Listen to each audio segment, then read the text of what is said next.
Paliwociąg NATO do Polski może zyskać przełomowe dofinansowanie unijne. Niemcy rozważają stworzenie rezerwy gazowej.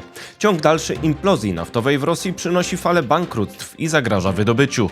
Jest 19 lutego 2026 roku, nazywam się Wojciech Jakubik, a to jest codzienny przegląd informacji sektora energetycznego i paliwowego Energy Drink. Zapraszam.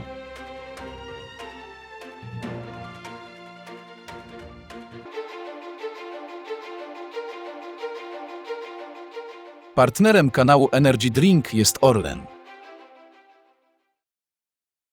Zaczynamy jak zawsze od informacji dnia.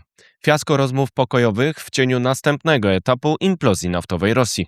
Bankructwa w sektorze wydobycia ropy w Rosji zwiastują ciąg dalszy implozji naftowej.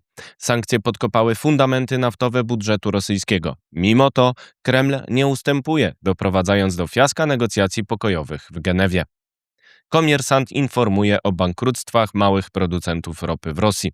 Nowe sankcje USA zmusiły Rosjan do sprzedaży ropy z przeceną około $30 na baryłce Urals. Bank VTB ma rozpocząć procedurę bankructwa firmy First Oil działającej w Chanty-Mansyjskim Okręgu Autonomicznym, jednym z kluczowych obszarów wydobycia ropy w Rosji.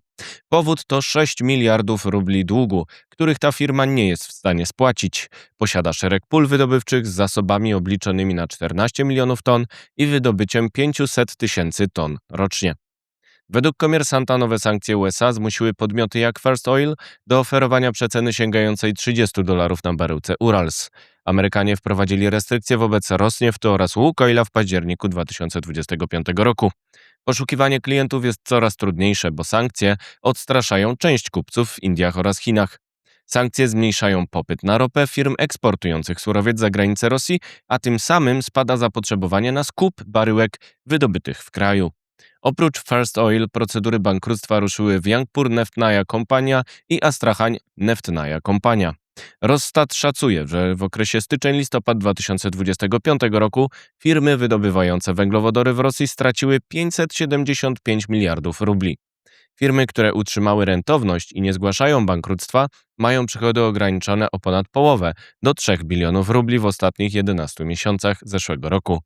Źródła Reutersa przekonują, że przy cenie Urals w wysokości około $40 połowa pól wydobywczych w Rosji jest nierentowna i tylko te z ulgami podatkowymi mogą przynosić przychody. Tymczasem podatki są potrzebne do łatania dziury budżetowej. Wstępne szacunki sugerują, że w styczniu 2026 roku deficyt budżetowy Rosji sięgnął 1,7 biliona rubli, czyli o 252 miliardy więcej rok do roku. Przychody ze sprzedaży gazu i ropy spadły o 50,2% do 393 miliardów rubli, głównie przez niższe ceny ropy Urals. Te przychody odpowiadają obecnie za około 1/5 budżetu rosyjskiego. Ministerstwo Finansów Rosji szacuje przychody naftowe w odniesieniu do ceny baryłki Urals w średniej wysokości $39,18 w grudniu 2025 roku.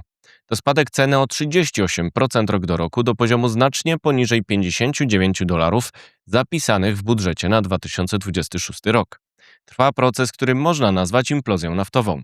Rosja traci przychody i zbyt na ropę. W konsekwencji spada wydobycie, które w niektórych przypadkach będzie trudno odbudować w przyszłości. Oznacza to, że spadać będą nie tylko przychody z eksportu ropy, ale także jej produkcja. To także zagrożenie niezbędnego zastępowania starych złóż nowymi, bo poszukiwania będą się jeszcze mniej opłacać.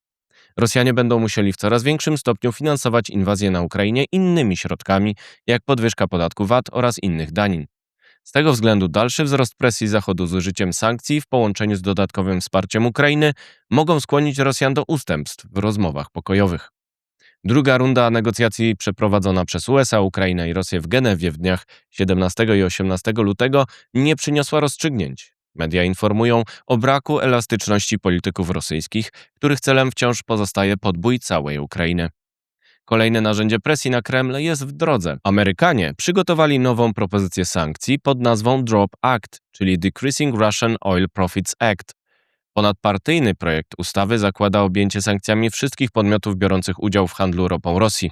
Zakładają możliwość objęcia nimi jakiejkolwiek osoby lub podmiotu prawnego zaangażowanego w taki proceder oraz zwolnienia dla krajów, które wykażą się spadkiem zakupów Rosjan albo wsparciem Ukrainy.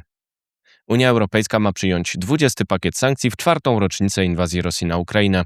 Zakłada on m.in. zakaz usług morskich dla tankowców dostarczających ropę rosyjską.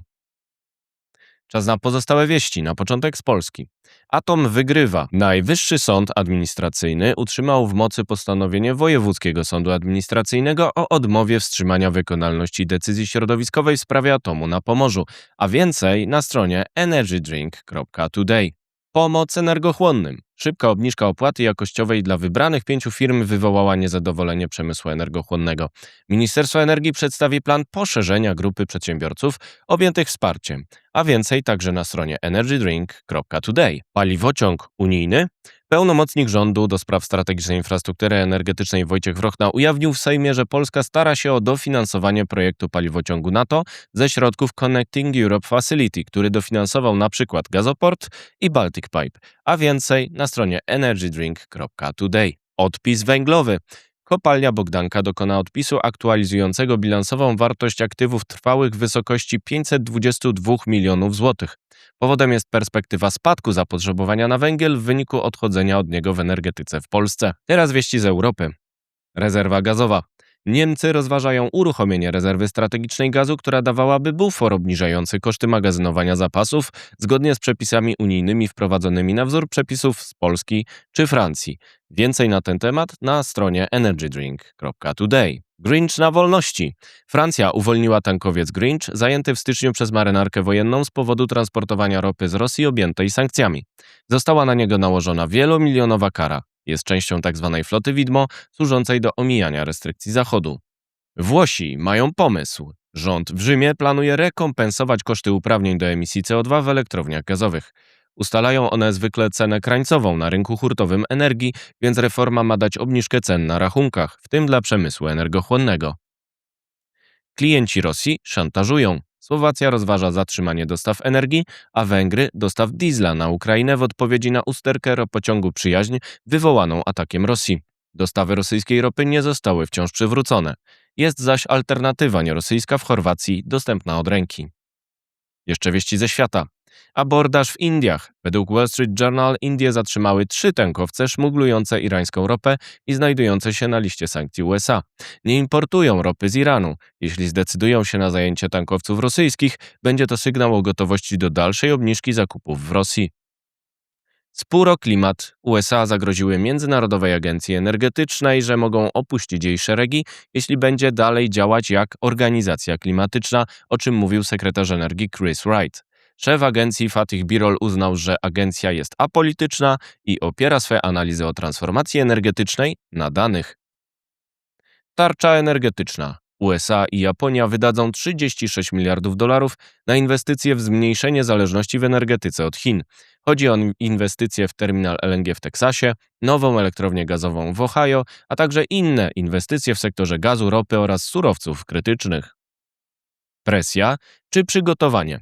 Ropa podrożała powyżej $70 za Brent przez strach wywołany rewelacjami mediów na Zachodzie o tym, że atak USA mógłby nastąpić nawet 22 lutego. Według systemu Ariadne może być to także presja na Iran, który ma przedstawić propozycje w negocjacjach w ciągu 2 tygodni.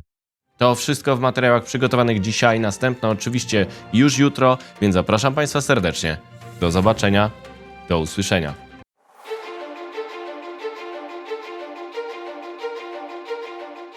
Partnerem kanału Energy Drink jest Orlen.